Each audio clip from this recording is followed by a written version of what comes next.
અમરેલી જિલ્લામાં પેટ્રોલ અને ડીઝલની ભારે અછત સર્જાતા લોકો ભારે હાલાકી ભોગવી રહ્યા છે। ખેડૂતોને મર્યાદિત માત્રામાં ઈંધણ આપવાના નિર્ણય બાદ જિલ્લાભરના પેટ્રોલ પંપો ઉપર ભારે ભીડ અને લાંબી લાઈનો જોવા મળી રહી છે।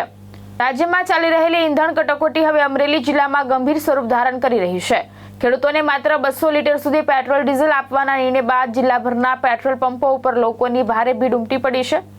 વડિયા સહિત અનેક વિસ્તારોમાં વાહનોની લાંબી કતારો લાગી ગઈ છે। ખેડૂતો, વાહન ચાલકો અને ટ્રાન્સપોર્ટર્સ કલાકો સુધી લાઇનમાં ઊભા રહી ઈંધણ મેળવવા માટે મથામણ કરી રહ્યા છે। ઘણા લોકો કેરબા અને ડબ્બા લઈને પણ પેટ્રોલ ભરાવા પહોંચતા કેટલાક વિસ્તારોમાં અફરાતફરી જેવી સ્થિતિ સર્જાય છે। સાવરકુંડલાના અનેક પેટ્રોલ પંપો ઉપર ડીઝલ અને પેટ્રોલનો જથ્થો ખૂટી જતા પંપો બંધ કરવાની ફરજ પડી છે। હાલ માત્ર એક જ પેટ્રોલ પંપ ચાલુ હોવાથી મહુવા રોડ ઉપર વાહનોની લાંબી લાઈનો જોવા મળી રહી છે।